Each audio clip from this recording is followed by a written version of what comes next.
right, welcome to another episode of Loyalty Out Loud. My name is Joe Dorn, and I'm very, very excited to welcome two of my favorite people to the podcast today to talk about something that is bantered about within the loyalty space all the time, but I feel there's lots of meat not on that bone when brands and when agencies talk about it, and that's emotional loyalty. And so I'm excited for the conversation today because here at Capillary, with our partner, who I'm going to introduce here in a minute, we believe we are revolutionizing emotional loyalty from a technology and from a customer experience perspective. So I want to welcome my friend and colleague, Don Smith, who is our Chief Consulting Officer and Chief Marketing Officer globally for Capillary, and Danny, who is the co-founder of Yawye.ai and Eli, and Danny Sokolov. And if I mispronounce your last name, embarrass me in front of the fans. You know, it won't be the first time I've butchered the last name on the podcast. So welcome to both of you to the podcast. I'm so excited you both were able to join us for this discussion. Thanks for having us. Thank you. Thank you so much for having us.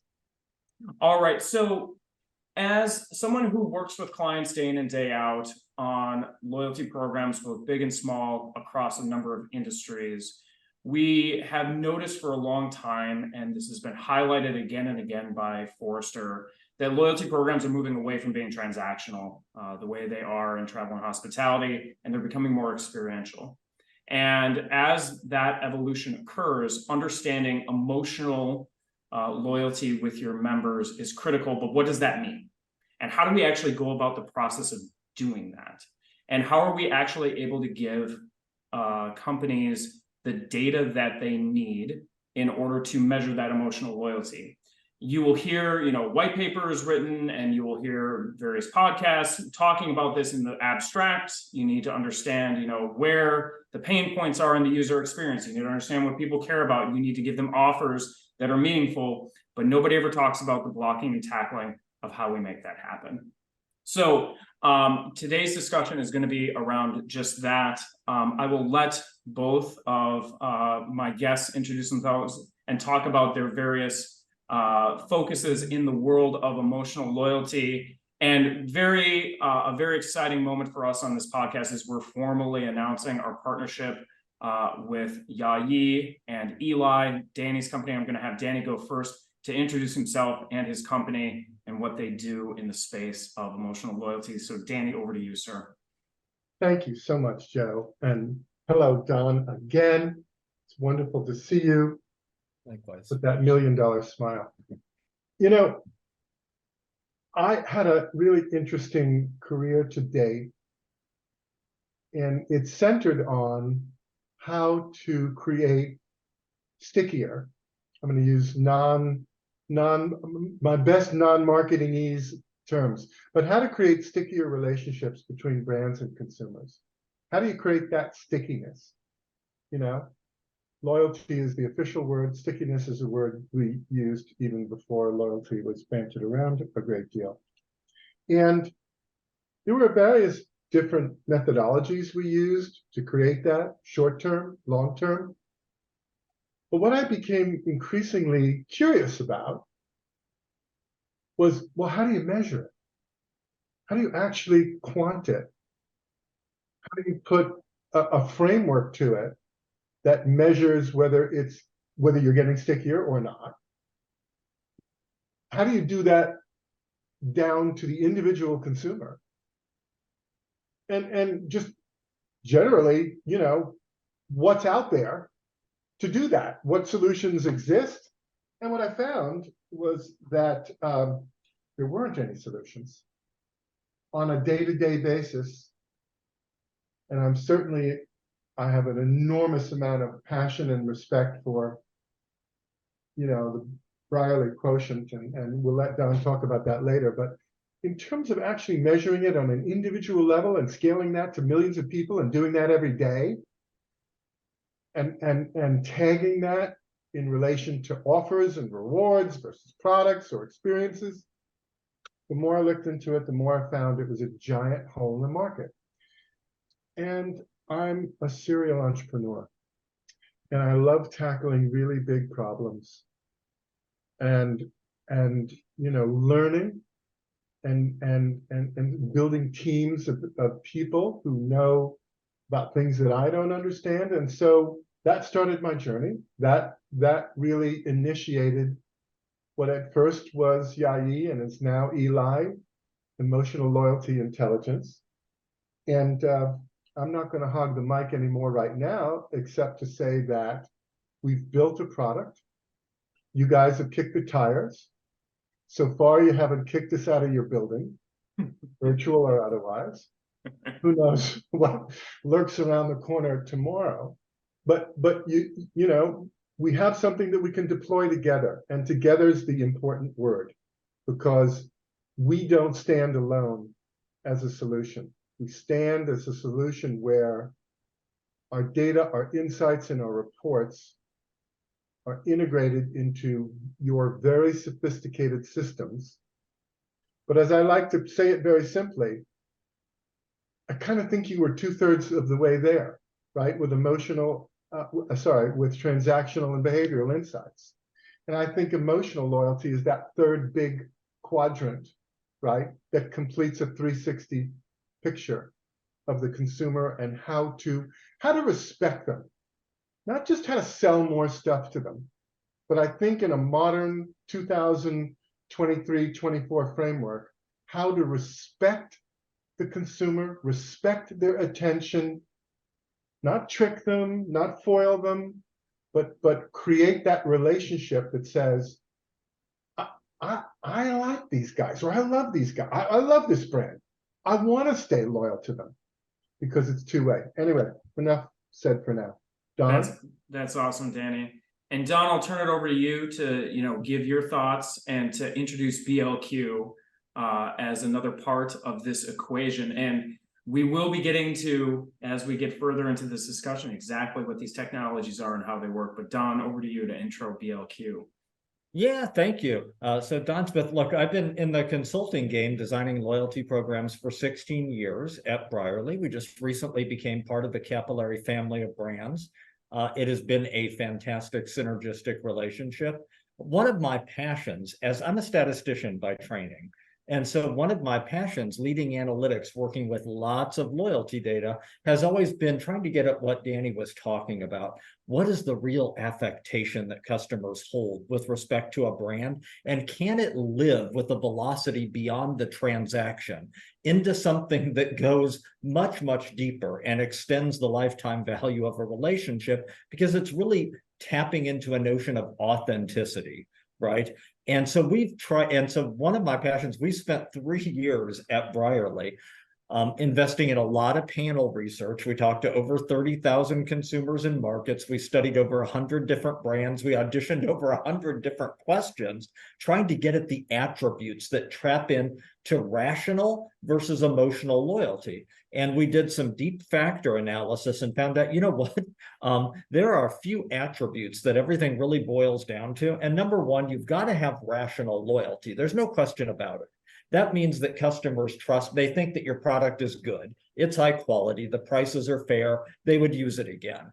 And that's rational loyalty. And if you have it, fantastic. That is a necessary prerequisite for doing something much deeper. But emotional loyalty isn't about that at all. In fact, one of the things about attributes of rational loyalty is that we found in our factor analyses, Net Promoter Score, likelihood to recommend a brand or product, that's a fundamentally rational attribute. And here's the problem. I can be in a category, and I'm a category heavy splitter, and I might recommend with a 10 a brand, but I might recommend 2 of the competitors with a 10 as well. And that is not, there's an inherent promiscuity in that likelihood to recommend that isn't really a true emotional relationship that takes it to the next level. And what we found in researching emotional loyalty and the things that really load on that vector, it's things like the brand knows me. I look forward to my interactions with the brand.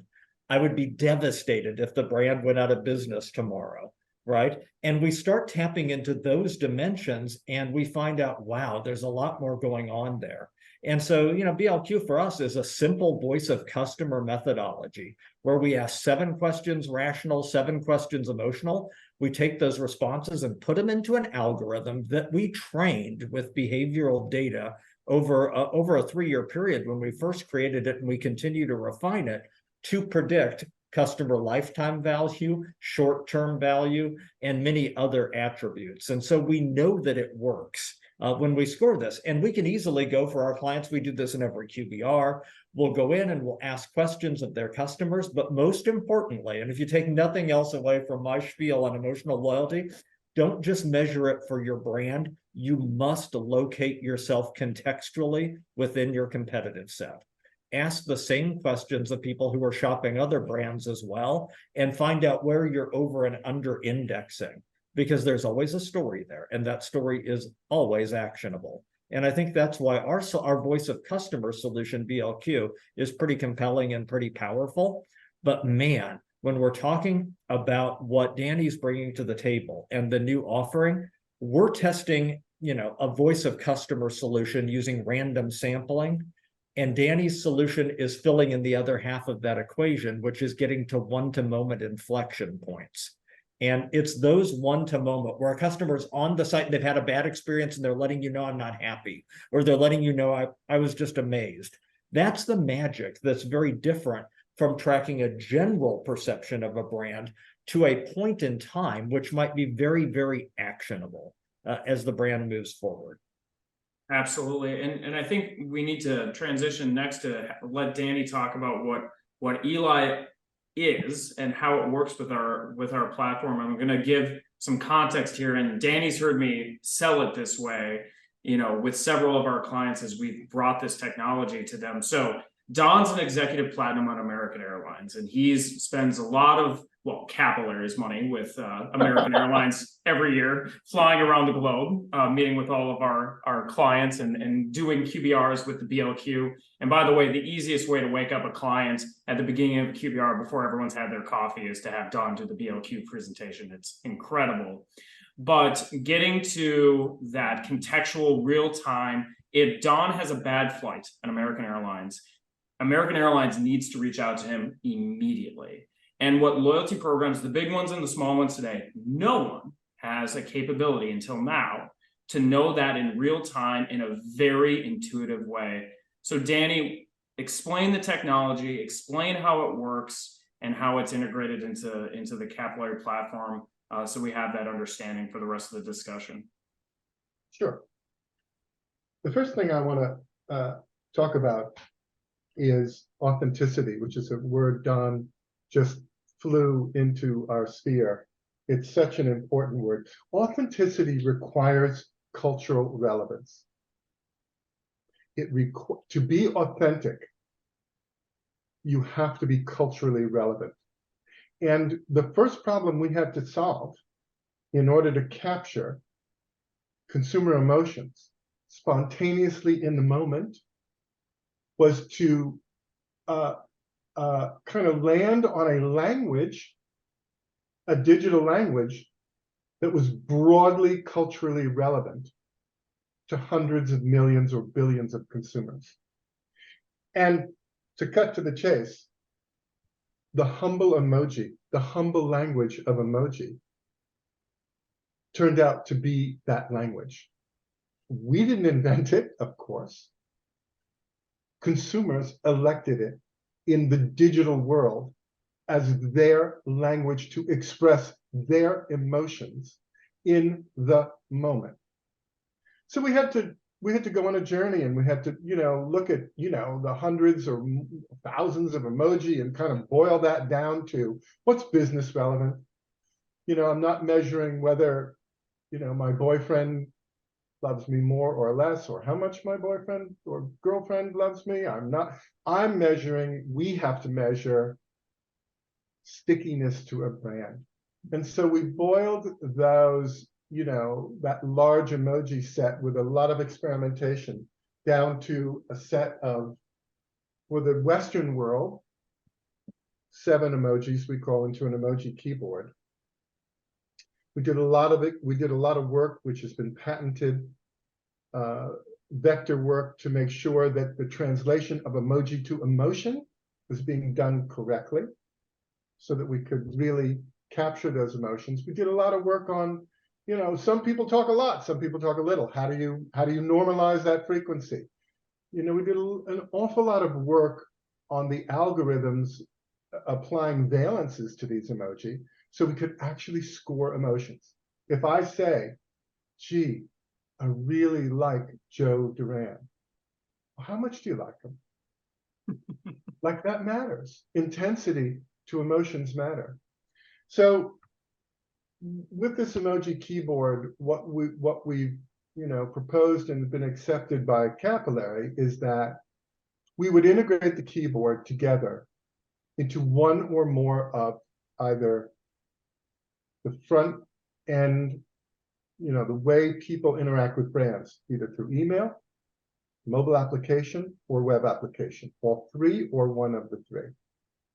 And what we know is that once the emoji keyboard exists within those applications, you don't have to tell people what to do. They know what to do with emoji. We have to teach them. There's no behavior that has to be learned. So as people click emoji in response to an offer, a communication, a new product introduction, or an experience, we capture that information. We, meaning Eli, we capture that information, tagged with all the things you would expect in the loyalty world: consumer ID, not PII, but the consumer ID, what evoked the emotion, what was the content, date, stamp, and time, what was the emotion itself, how intense was the expression, and all that gets filtered, all that data gets filtered. Kind of like how Don talked about data being filtered into the BQE, you know, the Brierley quotient algorithms. All that data gets filtered into our algorithms, where we measure, score intensity, and apply classifications every single day along a spectrum of loosely connected, somewhat connected, connected, highly connected, or super fan. It can change. It does change. It moves. And we plug that information via API. I'm keeping this simple. We plug that information into Capillary's data stack. And then, you know, the even further magic happens, where Capillary looks at, well, how does this emotional loyalty data and classifications and scores complement the data we already have, transactional and behavioral, to give us that 3 full 60 actionable way to address that person. And let me just boil this down too into what Don was talking about. The brand knows me. Those are the words that Don used. The brand knows me. At Eli, we think this is vital in 2023, 2024. Because what I don't want, what I really don't want anymore, is what my parents and grandparents got. I don't want buckshot offers. You know, don't shoot buckshot at me. Send me stuff that is relevant to my life, my needs, my desires. And then that relationship all of a sudden feels personal. A lot more personal than Dear Danny in the head of the email. Mm-hmm. So does that give you, you know, and of course we report monthly. Is emotional loyalty going up? Is it going down? And the why. Why? What's causing it to move? We do that monthly. It can be done even faster than that, but I'm not convinced that any brand can actually do anything faster than that. But the data we send every day, Capillary can use to ensure that what it's sending to millions of customers feels more authentic and culturally relevant. And that's how Eli works. Does that make sense? It absolutely does. And I just want to highlight, you know, the power of this data feed into the Capillary platform. So Capillary platform, we know when somebody's going to purchase something the next time. We know when somebody wants to receive a communication, we know what channel they want to receive that communication. But when somebody calls into member care and they have an issue, and they're able to pull up side by side, here's their tier level, here's how many points they've accrued, here's the last few communications we sent them, here's their last few transactions. And next to them, we have that Eli score right there. And on several different communications, we can see what the emotional score is. It takes the customer service agent a couple seconds to know we sent an email and they're pissed about this email, or we've been sending them communications that have been kind of blah, and they haven't had a real great experience over the last few interactions with us, and I can now be empowered to change that. And so to frame this up and to bring this to life for our listeners, I'd love for Don to talk about, a success story with BLQ. And the reason being, BLQ helps our clients at Capillary know where to focus their attention when they're designing a program or they're designing something new of their program. How do I beat the competition, and how do I design something that's powerful and emotional? Which, to be frank, with most of the new clients that we're working with, the bar is very low, because loyalty today, especially here in the United States, is still predominantly transactional. It doesn't take that much effort to raise the game for these brands. So in Don's world, it's helping us point the client in the right direction. And in Danny's world, it's when we're in execution. How are we doing? How are we operationally every day communicating and relating with our customers? And how can we do better constantly and constantly feed that back into our consideration set and how we're thinking about the program. So Don, to bring this to life for our listeners, would you mind sharing a success story with BLQ? And then we can talk about how that would work if that client had also been hooked up with Eli, and how we would have monitored that downstream. Sure. And myriad examples of how we use BLQ, but one in particular I'd focus on is we are big proponents at Brierley Capillary of surprise and delight, finding perks, finding things that I can use with the legitimate social contract of the data that I'm taking from these customers to be relevant and authentic. And we're always looking for interactions beyond the transaction, especially if we're in an elongated purchase cadence or repurchase cycle. Do something in between to show appreciation or serve relevant content to customers. And with one of our brands, we did some aggressive surprise and delight and experience mapping. And what was fun about it was we did it the right way statistically, which is exciting for me, the former statistics professor, because we were able to randomly assign some of their best customers to the treatment and to a control group. And we just delighted with a number of things like free products, exclusive benefits, come in 2 hours before the store opens during holiday. And we mapped these experiences in. And the good news is we took BLQ before and after we started this regimen of treatment for those two groups. And not only we moved the needle, these were all great customers, and we moved the needle a little bit in terms of, spending and value. But that's not the point of doing these things. It's to elongate the relationship. The whole point of emotional loyalty and cultivating it is that every amount of effort or money that you spend in creating an emotionally loyal customer will be amortized over an extended customer lifetime value. That's really the point. And what we found with the emotional loyalty scores is these techniques were absolutely working, and they absolutely mattered. And it validated it. It got the senior leadership of the brand very excited behind it and really embracing this strategy. But more importantly, it showed us we tried it with some other customers who were newer or not as high value as well. And we mapped some of this in, and we saw even more amplified lifts compared to their cohorts who hadn't received the surprise and delight regimen and the special treatment. And that just tells us you've got to have a life cycle strategy for growing and meeting customers at every point from when they come into the brand on through. And I think BLQ is just a wonderful way to explicate some of those trends, and it's very, very helpful.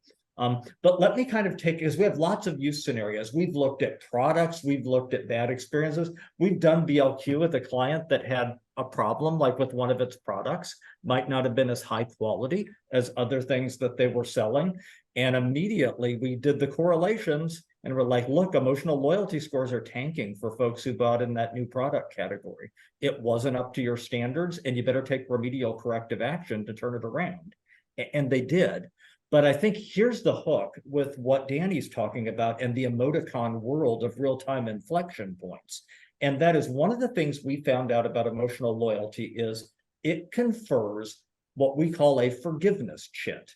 Brands that have highly emotional customers are like, you know what, you've earned so much reputational capital that they will forgive a bad experience, and it won't necessarily cause them to defect or even stop being less loyal to the brand. They'll be like, I can tolerate it. I hope it gets fixed.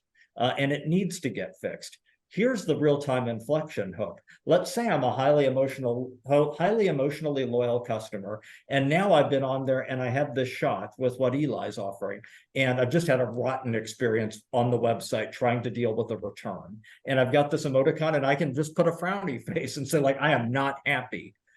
We really need to know that, and it should call up a flag for that particular type of customer that says immediate outreach from customer service. Skip the line and do an outbound reach out, right?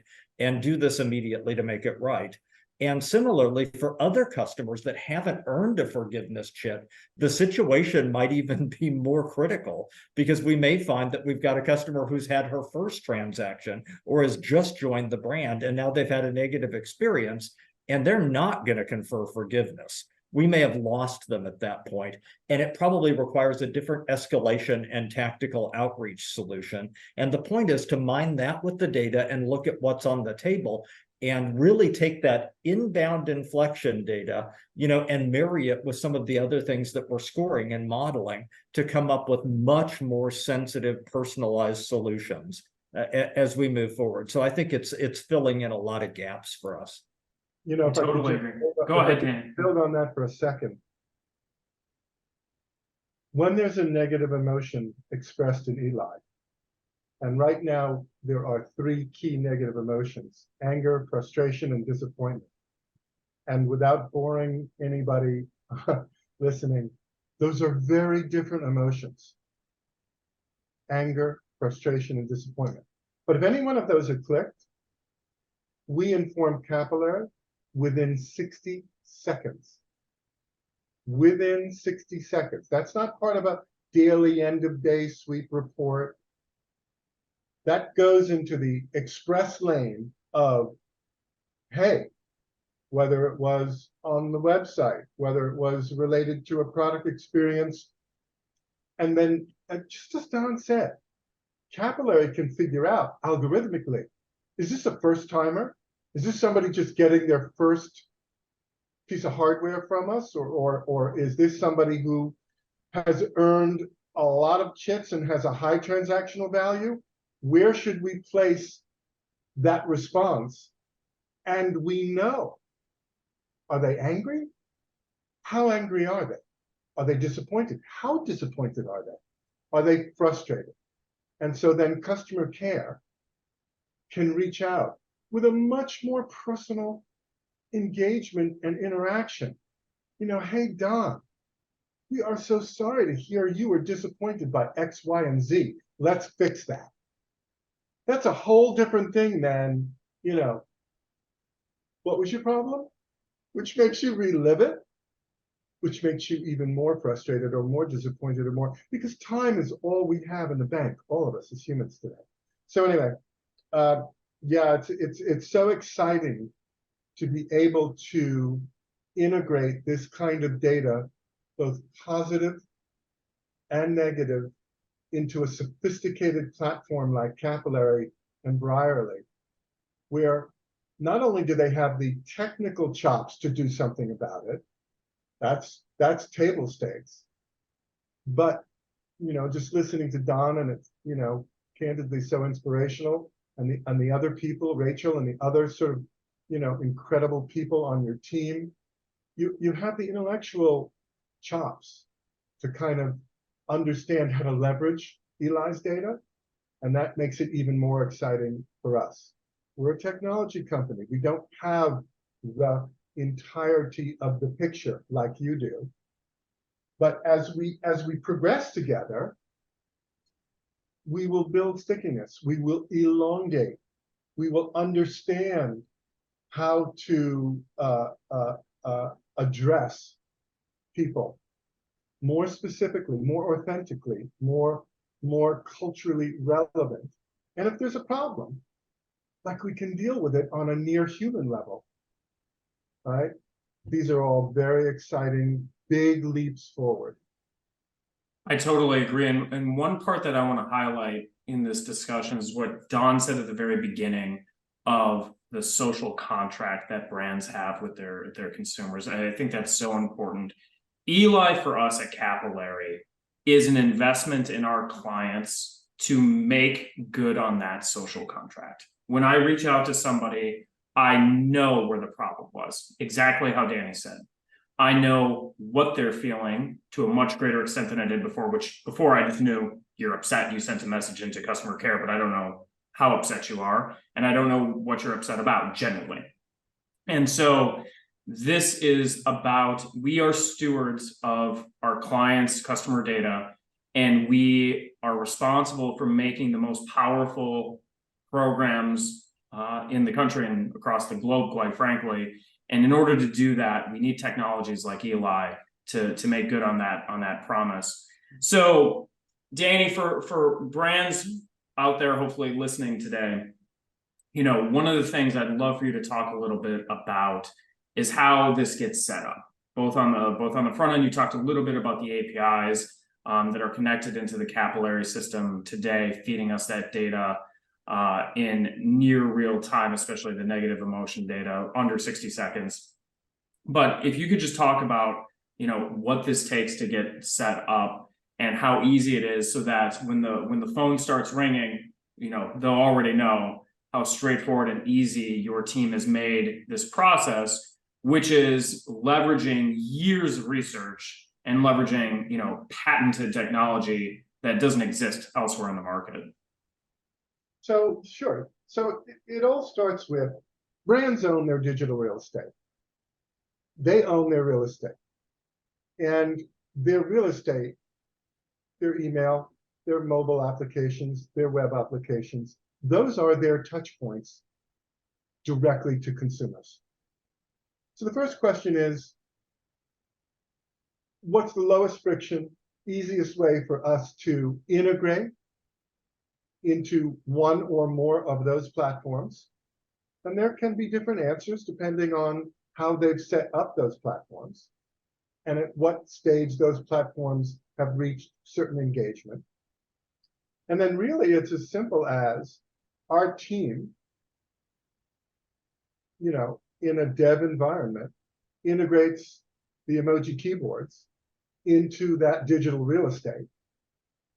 With email, you know, it's integrated into the email platform. Somebody selects an emoji or clicks an emoji, it'll take them to a landing page. Very understood, well understood technology, where we'll investigate a little bit more about their love or their frustration or their disappointment or their applause. If it's in a mobile application, you know, we collaborate on where in the application, you know, is it important to measure people's emotions? We would propose it's really important in rewards, it's really important in products, and it's really important in experiences. And we want to stay miles away from any completed transactional functionality. We want to, you know, take the carpet right down to the ground and get out of the way and let people complete their transactions. But we do want to measure how they feel about products, how they feel about experiences, how they feel about perks or rewards. And that really is generally applicable to a web application too. So it's not that hard. We insert an API, the API grabs the data, sends it to us. We process that data with our algorithms, and a separate algorithm, and a separate API transmits that data on a daily basis to Capillary. End of story. You know, so the heavy lifting is done by us. We collaborate on the right digital real estate. We insert the emoji keyboards in one or more places. one or more platforms. And then as we begin to build consumer data, we decide whether it's appropriate to expand to other platforms. The idea being, you want to be able to allow consumers to express their feelings at any time, at any moment, on any platform. You want to be ubiquitous. But we can get there in steps. We don't have to start there. But that's really where you want to be. You want to make this easy for consumers. And the thing about emoji is, you don't have to write anything, you don't have to type anything, you have to pick up the phone and call anybody. You click something, it happens in much less than a second. And it's powerful. That make sense? It absolutely does.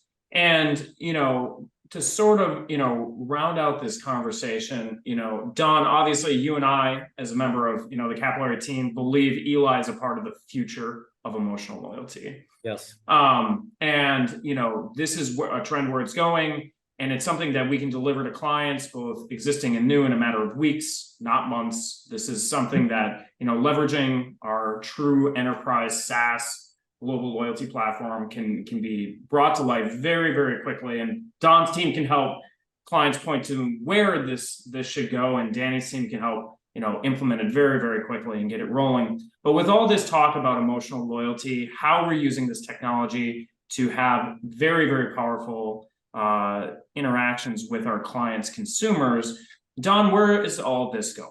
And where is emotional loyalty and the loyalty trends lining up in the next couple of years? Where do you see the programs that are going to win, leveraging emotional loyalty, and what's going to happen in the coming months and years? Yeah, great question. And I'll take my divination ball and predict, but I think there are a few trends that are really relevant here. One that I think is critical is to understand that there is a nexus. Everyone talks about hyper-personalization, and I agree. I love that Danny said, look, you're just buckshot, and I call it spray and pray. It's the same thing, right?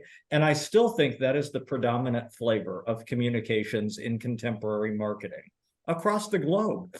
Brands have the data, they don't necessarily use it to craft something that's truly personalized. And it feels that way, right? And so hyper-personalization, the ability to really ingest customer level attributes to craft a message and personalize it at the right time, right channel, right CTA, is very, very important, but there's a synergy.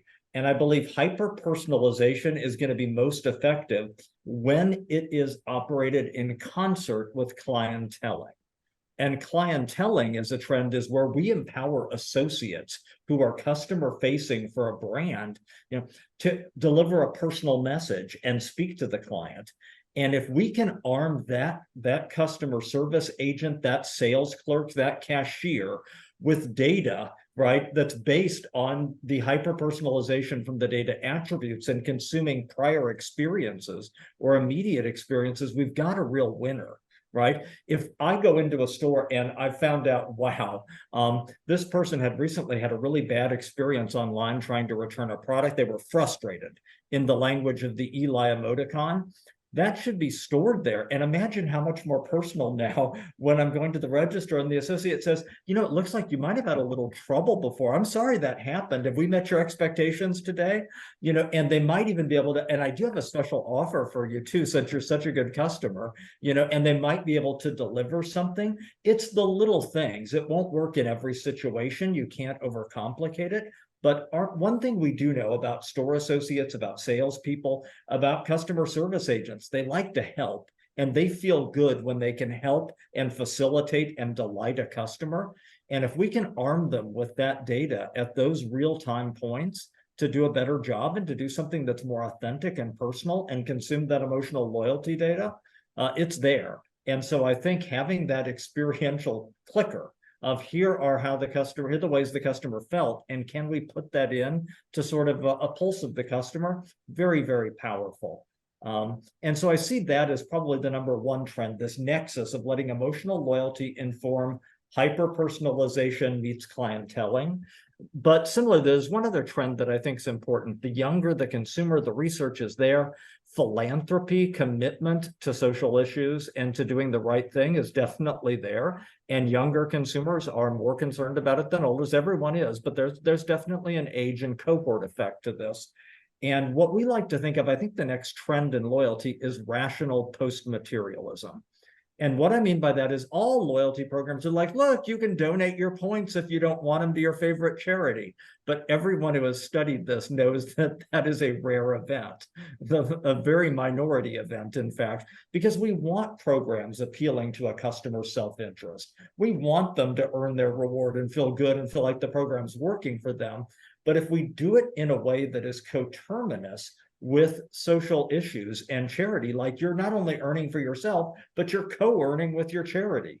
And if we start to find ways to propagate that, we will in fact be transforming the relationship as well. And I think with these emotional loyalty measures that we're talking about, we have an opportunity to test those things in market and find out.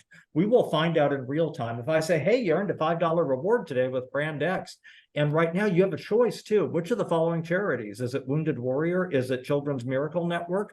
Or would you like to donate an additional $5 to? We can test how that experience is working and how customers feel in the moment about that. And I think that should be the next phase of customer loyalty, is make the programs work for the customer and make them work for a larger sense of community as well. And that's really kind of where emotional loyalty is heading. And all the other sub-vectors here, choice and reward propagation, they all fit into that narrative as well. But I think those are probably the two biggest trends that really tap into where emotional loyalty is transforming the game. And we've just got to have tools to measure it and, more importantly, action it at the customer level. I totally agree. And for our last question, building on everything that Don was talking about there, Danny, thank you so much for being our guest on the podcast today. We really, really treasure our partnership and appreciate everything that your team brings to the Capillary platform. But I'm going to put you on the spot with the last question. So Danny has a history working with some pretty marquee brand names, and I won't mention any of them specifically. I will say he's got an Xbox in his office that I'm very jealous of. That was signed by a certain individual. But Danny, if you had to pick an industry, a brand, a specific, you don't have to pick on a specific brand, but a specific industry, a specific interaction where you would deploy ELIs first. If we could just go to a specific industry and say, we're bringing ELIs to you, where do you see that having the most immediate impact, and what industry would you attack first, knowing all of your relationships with CMOs across a number of different, Fortune 500 companies? It's a great question, and the team talks about this all the time. And I think the concept of switching needs to be applied to, or y'all should understand that I use that challenge in marketing generally, the challenge of switching, right? So if I buy a Tesla today, I'm likely not going to switch to a Ford or a GM or an Ioniq or whatever for another 3 to 4 years. But if I buy a Pepsi today, or I buy in general a consumer packaged good today, the ability for me to switch is really high. So the answer is, for us, and I won't say, well, it should just be CPG, because, we were talking about this with a prospective client just last week. Banking, right? When I grew up, banking, the idea that you're going to switch from bank A to bank B was like, it was heretical. It was like, well, how are you going to do that? And it's so much work, and you got to go in, you got to fill out paperwork, and blah, blah, blah. Today, it's a few clicks on a mobile phone. You can move hundreds or thousands or millions of dollars from institution A to institution B. So where switching is a big problem, where it is prevalent, the answer to your question, Joe, would be, that's where I would apply Eli first. Does that apply to every CPG brand? No. But to brands across various industries where switching is costly and can happen in a digital world really quickly, that's where I would apply Eli. So if brand switching isn't a big problem, then it's a bit of a longer climb in terms of establishing LTV and proving ROI around LTV. But where brand switching is a big problem, and for many brands, it's 25% of their consumer base. Right, Don? I mean, it's a big piece, right? Traveling, hotel groups, airlines, where switching can be done in nanoseconds with little friction. That's where emotional loyalty needs to be sorted quickly, effectively, and in the context of the Eli Capillary partnership. Awesome. That makes a ton of sense. And as always, it has been such a pleasure talking to both of you gentlemen on this podcast and talking to you offline as part of our just normal day-to-day partnership and doing business. I want to thank both of you for joining us on this episode of Loyalty Out Loud.